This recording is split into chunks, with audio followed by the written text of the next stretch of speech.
Hey travelers! Welcome back to the channel. The Genshin Impact 5.0 update has introduced a brand new feature, the Artifact Transmuter. Today, I'm going to show you how this works and share my thoughts on whether this feature is really worth it or not, especially for free-to-play players. So, what exactly is the Artifact Transmuter? It's a new tool that allows you to craft specific artifacts with desired main stats. You have 5 types of artifacts to choose from: Flower of Life, Plume of Death, Sands of Aeon, Goblet of Aeonuthum, and Circlet of Logos. Each of these artifact types has specific main stats available. Flower of Life always provides HP as the main stat, Plume of Death always provides attack as the main stat, Sands of Aeon offers choices like energy recharge, elemental mastery, or attack percentage. Goblet of Aeonuthum, this is the only artifact type where you can choose elemental damage bonuses, like Hydro, Pyro, Electro, or any other elemental damage type.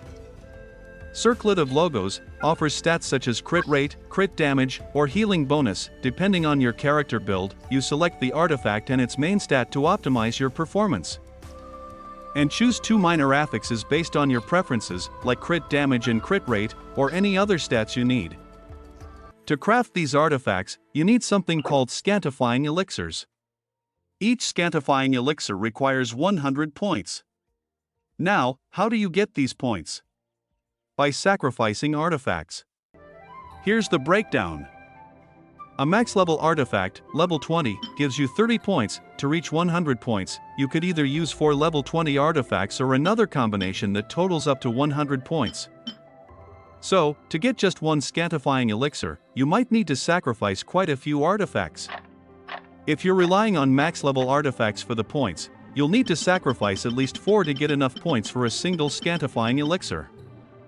Now, let's talk about my personal opinion. I think this system feels somewhat like a scam for free-to-play, F2P, players. Here's why. Creating a good artifact through this method requires a lot of sacrifices, not just artifacts, but also a significant amount of Mora. If you calculate the cost of leveling up artifacts and then sacrificing them, it adds up to a pretty large sum. Alright, let's break down the exact costs for creating a max-level artifact. First, upgrading an artifact to max level requires 272,500 Mora. Now, to reach the max level, you'll also need Scantifying Essence and Scantifying Unquotions.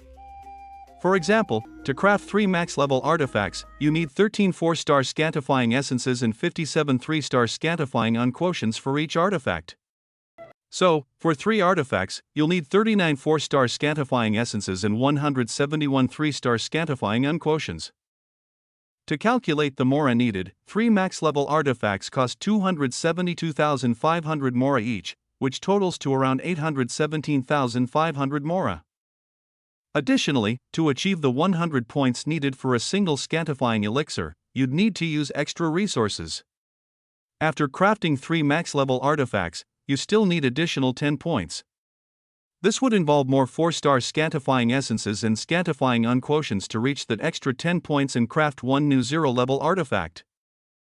So, every time you start over with a new artifact, you'll again need to spend significant Mora and gather more Scantifying Essences and Unction. When crafting a Flower of Life or Plum of Date, you need 1 Scantifying Elixir. For the Sands of Aeon, you require 2, effectively doubling the cost in Mora and Scantifying resources. Crafting a goblet requires 4 Scantifying Elixirs, multiplying the resource cost by 4. Finally, creating a circlet demands 3 Scantifying Elixirs, tripling the cost. Just imagine the total expenditure for these upgrades. For those who don't spend money in the game, these sacrifices can feel like a huge loss, especially when resources are limited. This feature seems to favor players who are willing to invest more into the game, making it less accessible for everyone else. So, considering all these costs, both in Mora and in Scantifying resources, do you think this system is fair or do you feel it's a bit of a scam, especially for free-to-play players? I'd love to hear your thoughts on this. So, there you have it.